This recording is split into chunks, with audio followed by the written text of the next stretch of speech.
Yes, ഇപ്പോൾ നമുക്കിപ്പോ ഈ ചർച്ചയിൽ ഡോക്ടർ നിഷ കൂടി ചേരുകയാണ്. ഡോക്ടർ നിഷ, താങ്കളിലേക്ക് വരാം. അതിനു മുൻപ് ശ്രീ സജി നന്ദ്യാട്ട്, ഡോക്ടർ നിഷ കൂടി പ്രശ്നം പരിഹരിച്ചിട്ട് താങ്കളിലേക്ക് വരാം. ശ്രീ സജി നന്ദ്യാട്ട്, ഇപ്പോൾ ഡോക്ടർ നിഷ കൂടി നമുക്കൊപ്പം ചേരുന്നു. ഡോക്ടർ നിഷ, ഇപ്പോൾ ഈ ഹണി റോസിന്റെ വിഷയത്തിൽ ഒരു സ്ത്രീ അവർക്ക് നേരിട്ട ലൈംഗിക അധിക്ഷേപത്തെ കുറിച്ച് പരാതി പറയുമ്പോൾ ആ കുറ്റം ചെയ്ത ആളെ കോടതി പ്രഥമദൃഷ്ട്യാ തെറ്റുണ്ട് എന്ന് ബോധ്യപ്പെട്ട് ജാമ്യാപേക്ഷ തള്ളുന്നു. അങ്ങനെ ഒരു സാഹചര്യത്തിൽ പോലും ആ പരാതി നൽകിയ സ്ത്രീയുടെ വ്യക്തിപരമായ കാര്യങ്ങൾ വിമർശനത്തിന് വിധേയമാകുന്നത് എന്തുകൊണ്ടാണ്?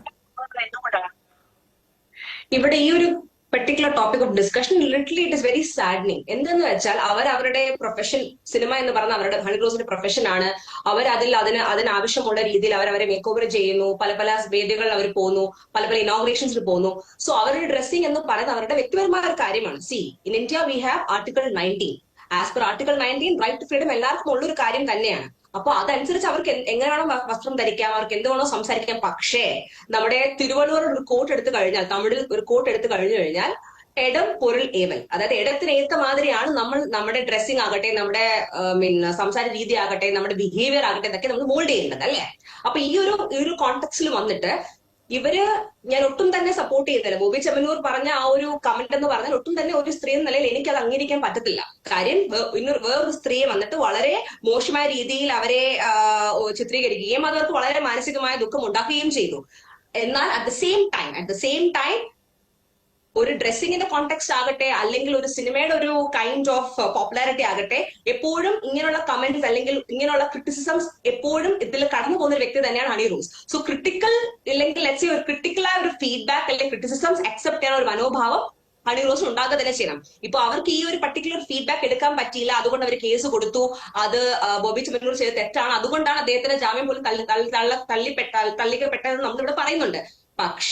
പക്ഷേ എന്നാൽ നമ്മൾ ഒരു പൊതുജനം അല്ലെങ്കിൽ ഒരു സൊസൈറ്റൽ പെർസ്പെക്ടീവ് നിന്ന് നോക്കി കഴിഞ്ഞാൽ നമ്മൾ ഈ ഫിലിം എന്ന് പറഞ്ഞാൽ എന്താണ്, അല്ലെങ്കിൽ ഈ കൈൻഡ് ഓഫ് മേഖല എന്ന് പറഞ്ഞാൽ എന്താണ്? We give a social message to people. നമ്മൾ ആളുകൾക്ക് കൊടുക്കുന്ന സോഷ്യൽ മെസ്സേജും അതിലൂടെ തന്നെയാണല്ലോ. അപ്പൊ ഇവരുടെ വസ്ത്രധാരണം ശരിക്കും അവർക്കൊന്നും കൂടി ഒന്ന് ചിന്തിച്ചുകൂടെ എന്ന് ഞാനും ചിന്തിച്ചു പോകാറുണ്ട്. അതായത് നമുക്ക് ഓരോ ഇടത്തിനനുസരിച്ചാണ് നമ്മൾ വസ്ത്രം ധരിക്കേണ്ടത്.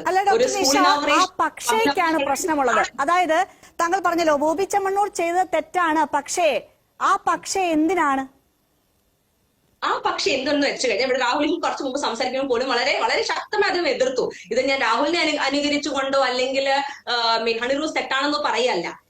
ഇപ്പൊ ഞാനൊരു സ്ഥലത്ത് പോവുകയാണ്. ഓക്കെ, ഞാൻ ആസ് എ പേഴ്സൺ ഒരു പബ്ലിക് പോളിസി അനാലിസിസ് എന്നുപരി ഞാനൊരു അധ്യാപിക കൂടിയാണ്. ഞാനൊരു യൂണിവേഴ്സിറ്റി അധ്യാപിക, അതുപോലെ തന്നെ IAS വരെ പഠിപ്പിക്കുന്ന അധ്യാപിക കൂടിയാണ്. അപ്പോൾ ഞാനൊരു ക്ലാസ് എടുക്കാൻ പോകുമ്പോൾ ഞാൻ അവിടെ ഒരു ബിക്കിനി ഷോർട്സ് ഇട്ട് പോയി കഴിഞ്ഞാൽ അതിനുള്ള മര്യാദ വേറെയാണ്.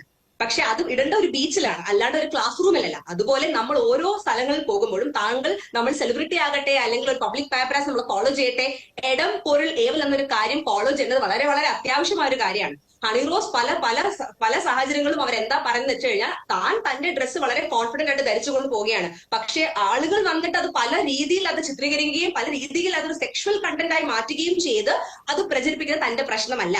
അപ്പൊ അതിന് അവസരം കൊടുക്കുന്ന ആരാണ്? നമ്മളല്ലേ അവസരം കൊടുക്കുന്നത്. അത് ഡസന്റ് മീൻ ദാറ്റ് അവർ ഇട്ട ആദ്യ ഫേസ്ബുക്ക് പോസ്റ്റിൽ, അതായത് ഈ കേസുമായി ബന്ധപ്പെട്ട് ആദ്യം വന്നത് ഹണിയുടെ ഫേസ്ബുക്ക് കുറിപ്പാണ്. അതിനുശേഷമാണ് അവർ പരാതി കൊടുക്കുന്നത്. അതിൽ അവർ വളരെ വ്യക്തമായി പറഞ്ഞിട്ടുണ്ട്, എന്റെ വസ്ത്രധാരണ രീതി ആളുകൾ ആസ്വദിക്കുന്നതിലോ വിമർശിക്കുന്നതിലോ എനിക്ക് പ്രശ്നമില്ല. അതൊരു അധിക്ഷേപമായി മാറുമ്പോൾ മാത്രമാണ് എനിക്കത് പ്രശ്നമുണ്ടാകുന്നത്. അത്തരം അധിക്ഷേപം ഈ ആളില്ലാത്ത പ്രൊഫൈലുകളിൽ വന്നിരുന്ന് ചൊരിയുന്ന ആളുകളോടാണ് പ്രശ്നമുള്ളത്. അതിനെതിരെയുള്ള ഒരു യുദ്ധ പ്രഖ്യാപനമാണ് ഞാൻ നടത്തുന്നത്. എന്റെ പേര് പറയുന്നതിൽ പോലും എനിക്ക് യാതൊരു പ്രശ്നവുമില്ല, എന്റെ പേര് പറയുക തന്നെ വേണം. അങ്ങനെ വളരെ ധൈര്യത്തോടു കൂടി നിലപാടെടുത്തു വന്ന ഒരു സ്ത്രീയെ കുറിച്ചാണ് നമ്മൾ ഈ പക്ഷയിൽ കുരുക്കിയിടുന്നത്. എനിക്ക് ഒത്തിരി അഭിമാനമുണ്ട് ആ സ്ത്രീയുടെ ആ ഒരു ബോൾഡ്നെസ്. കാര്യം ഞാനൊരു സ്ത്രീയാണ്. സോ എനിക്ക് വളരെയധികം അപ്രീഷിയേറ്റ് ചെയ്യുന്നു അവരുടെ ആ ഒരു കോൺഫിഡൻസിനെ. പക്ഷെ നിങ്ങൾ പറഞ്ഞ അതേ പക്ഷെ തന്നെ അവരെന്തുകൊണ്ട് തന്റെ പേരെടുത്ത് പറയണം, അല്ലെങ്കിൽ മറ്റുള്ളവർ അത് പറയുമ്പോൾ തനിക്കൊരു പ്രശ്നമില്ല എന്ന് പറയുമ്പോൾ ബോബി ചെമ്മന്നൂരുടെ കാര്യത്തിൽ മാത്രം എന്തുകൊണ്ട് ഒരു കേസിന് പോയി? ഫേസ്ബുക്ക്, യൂട്യൂബിൽ അവരെ ഒത്തിരി മാത്രം സൈബർ ബുള്ളിംഗ് ആകട്ടെ, മാത്രമല്ല അവർ സൈബർ ആക്രമണം നടത്തുന്ന എല്ലാവർക്കും എതിരെ പരാതി കൊടുത്തിട്ടുണ്ട്. ആ കേസിൽ ഒരാളെ അറസ്റ്റ് ചെയ്തു, കുറെ പേർക്കെതിരെ കേസ് എടുത്തിട്ടുണ്ട്. ആരെയൊക്കെ പേര് ഡിഫമേഷൻ സൂട്ട് കൊടുക്കും? അങ്ങനെയാണെങ്കിൽ നമ്മൾ ഡിഫമേഷൻ സൂട്ട് കൊടുക്കുമ്പോൾ എത്ര പേരുടെ മേലെ ഡിഫമേഷൻ സൂട്ട് കൊടുക്കാൻ പറ്റും? ഒരു സോഷ്യൽ മീഡിയ ഇപ്പൊ എടുത്തു കഴിഞ്ഞ് നോക്കിക്കഴിഞ്ഞാൽ ഫേസ്ബുക്ക് ആകട്ടെ, യൂട്യൂബ് ആകട്ടെ, ഇൻസ്റ്റാഗ്രാം ആകട്ടെ, എത്രയോ സോഷ്യൽ മീഡിയയിൽ എത്രമാത്രം ആളുകളാണ് ഫേക്ക് ഐഡിയിലാകട്ടെ, ഒറിജിനൽ മെയിൽ ഐ ഡി ആകട്ടെ, അതിൽ നിന്നൊക്കെ അവർ റിപ്ലൈ അയക്കുന്നുണ്ട്. അപ്പൊ എല്ലാവർക്കും എതിരെ നമുക്ക് ഡിഫമേഷൻ സൂട്ട് ഫയൽ ചെയ്യാൻ സാധിക്കത്തില്ല അല്ലേ? ഇപ്പൊ ബോബി ചെമ്മണ്ണൂർ ഒരു കൈൻഡ് ഓഫ് ബിസിനസ്മാൻ ആണ്, കുറച്ച് പോപ്പുലർ ആയ ആളാണ്, അതുകൊണ്ട് മാത്രമാണ് അവർ അതിന് പോയത്. സോ അവർ പോയതിൽ ഞാൻ തെറ്റ് പറയുന്നില്ല. പക്ഷേ ഒരു നിമിഷം ഒരു തമാശയ്ക്ക് വേണ്ടി 1000 ദിവസം ജയിലിൽ കിടക്കണമെന്ന് ചോദിച്ചു കഴിഞ്ഞാൽ അതൊരു ലീഗൽ ഡിസ്പ്രൊപ്പോർഷണാലിറ്റി ആണ്. ശരിക്കും ഒരു പബ്ലിക് പോളിസി അനാലിസ്റ്റ് എന്ന നിലയിൽ ഒരു ലീഗൽ ഡിസ്പ്രൊപ്പോർഷണാലിറ്റിയിൽ വന്ന് ഞാൻ അതിന് യോജിക്കുന്നില്ല. കാര്യം ഒരു നിമിഷം തമാശ അല്ലെ അദ്ദേഹം ഒരു തമാശ രൂപത്തിൽ അത് പറഞ്ഞു, പക്ഷെ അതൊന്നും തന്നെ അംഗീകരിക്കാൻ പറ്റുന്ന കാര്യമല്ല. എങ്കിൽ പോലും അത് അംഗീകരിച്ചുകൊണ്ട് താൻ ക്ഷമ ചോദിക്കുകയും ഇനി അത് ആവർത്തിക്കില്ല എന്ന് പറയുകയും ചെയ്യുന്നുണ്ട്. പക്ഷെ അത് പിന്നെയും അവിടെ നിന്ന് ഒരു വലിയ പ്രശ്നമാക്കി കൊണ്ടുപോകുമ്പോൾ അതിന്റെ ഫ്യൂച്ചർ പ്രോസ്പെക്ട്സ് നോക്കി കഴിഞ്ഞാൽ അതൊരു കോമ്പൻസേഷൻ ആവർത്തിക്കില്ല എന്ന് പറഞ്ഞ അതേ ബോബി ചെമ്മണ്ണൂർ തന്നെ ജാമ്യാപേക്ഷയിൽ ഹണി റോസ് ഒരു വലിയ നടിയൊന്നുമല്ല, ഒരു മേഖലയിലും പ്രാഗൽഭ്യമുള്ള ഒരാളല്ല, ആളെ കൂട്ടാനുള്ള കഴിവ് മാത്രമാണ് അവർക്കെന്ന് വളരെ കൃത്യമായി തന്നെ പറഞ്ഞിട്ടുമുണ്ട് ഡോക്ടർ നിഷ. എന്തായാലും ഒരു ഇടവേള നമുക്ക് അനിവാര്യമാണ്, അതുകൊണ്ട് വളരെ പെട്ടെന്ന് ഒരു ചെറിയ ഇടവേള എടുത്ത് പെട്ടെന്ന് മടങ്ങിയെത്താം. ചർച്ച തിരികെ വരികയാണ്. ശ്രീ ലാസർ ഷൈൻ, ഇപ്പോൾ ഡോക്ടർ നിഷ സംസാരിച്ചപ്പോൾ പറഞ്ഞ ആ പക്ഷയെക്കുറിച്ച്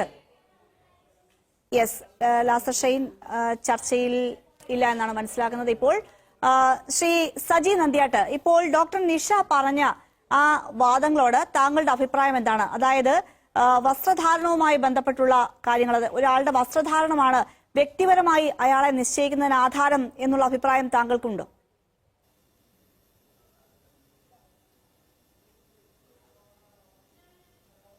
തീർച്ചയായിട്ടും ഇവിടെ നിഷ പറഞ്ഞത് വളരെ കറക്റ്റ് ആണ്. കാരണം അതൊരു ലേഡിയാണ്, പുള്ളിക്കാരി എത്ര കൃത്യമായിട്ടാണ് സംസാരിച്ചത്. നമ്മൾ ഓരോ സ്ഥലങ്ങളിൽ നമ്മൾ പോകുന്ന ഇടങ്ങൾ, ഇപ്പൊ കല്യാണത്തിന് പോകുമ്പോൾ, അതല്ലെങ്കിൽ നമ്മളൊരു മരണത്തിന് പോകുമ്പോൾ, അതല്ലെങ്കിൽ നമ്മളൊരു ഉദ്ഘാടനത്തിന് പോകുമ്പോൾ നമ്മൾ ഇടേണ്ട ചില ഡ്രസ് കോഡുകൾ സ്വാഭാവികമായിട്ട് കാണും. പ്രത്യേകിച്ചും സ്ത്രീകൾ, അവർ പുരുഷന്മാരെക്കാൾ ഇപ്പോൾ ഡ്രസ്സിനകത്ത് വളരെ കോൺഷ്യസ് ആയിരിക്കും അല്ലെ? നമുക്കറിയാം സ്ത്രീ ഏറ്റവും കൂടുതൽ പുരുഷന്മാരെക്കാൾ അപ്പുറം ഡ്രസ്സിന്റെ കാര്യത്തിൽ വളരെയധികം ശാഠ്യം പിടിക്കുന്ന സ്ത്രീകളായിരിക്കും. അത് അവരുടെ രീതിയാണ്, അവരുടെ നേച്ചറാണ്, അത് നമ്മളതിനെ അംഗീകരിക്കുന്നു. പക്ഷെ ഇവിടെ ഹണി റോസ്, ഞാൻ ചോദിക്കും, മിട്ടു ഒന്ന് ആലോചിച്ച് ചോദിക്കുക, ഹണി റോസ് ഉദ്ഘാടനത്തിന് പോവുകയാണ്, ഒരു ആയിക്കോട്ടെ, ഹണി റോസ് ഉദ്ഘാടനത്തിന് പോയാൽ എത്ര പേര് അവിടെ ഉണ്ടാവും?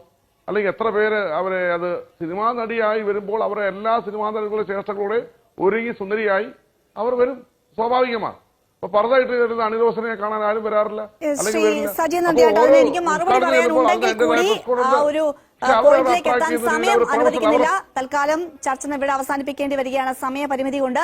എന്തായാലും ഹണി റോസ് യുദ്ധപ്രഖ്യാപനമാണ് താൻ നടത്തുന്നത് എന്ന് പറഞ്ഞ് തനിക്കെതിരായ സമൂഹ മാധ്യമങ്ങളിലൂടെയുള്ള അധിക്ഷേപത്തിൽ പരാതി പറയാൻ തയ്യാറായി വരുമ്പോഴും അവരുടെ വസ്ത്രധാരണ രീതിയെ പറ്റിയുള്ള വിമർശനങ്ങൾ തുടരുന്നു. അതേസമയം കോടതി ഇക്കാര്യത്തിൽ വളരെ ശക്തമായ ഒരു സ്റ്റാൻഡ് എടുത്തിരിക്കുന്നു. പ്രഥമ ദൃഷ്ട്യാ കുറ്റക്കാരനാണെന്ന് കണ്ടെത്തിയ സമ്പന്നനും സ്വാധീനമുള്ളവനുമായ ഒരു ബിസിനസ്സുകാരനെ കൃത്യമായി തെറ്റ് ചെയ്തിട്ടുണ്ട് എന്ന് കോടതിക്ക് പ്രഥമ ദൃഷ്ട്യാ ബോധ്യപ്പെട്ട സാഹചര്യത്തിൽ റിമാൻഡിൽ അയച്ചിരിക്കുന്നു. ഇന്ന് കോടതി അതൊരിക്കൽ കൂടി ഊന്നി പറഞ്ഞിരിക്കുന്നു. സമൂഹ മാധ്യമങ്ങളിലെ പ്രതികരണത്തിൽ ശ്രദ്ധ വേണം. ആർക്കും പ്രത്യേകമായി ഒന്നുമില്ല, സാധാരണക്കാർക്ക് നൽകുന്ന പരിഗണനയിൽ കൂടുതലായി ഒന്നും ബോബി ചെമ്മണ്ണൂരിനും നൽകാനാവില്ല എന്ന് കോടതി വ്യക്തമാക്കിയിരിക്കുന്നു. ഇനി പൊതുസമൂഹത്തിന്റെ മനോഭാവം മാറ്റുമോ ഈ വിധി അല്ലെങ്കിൽ ഈ കേസ് എന്നാണ് അറിയേണ്ടത്.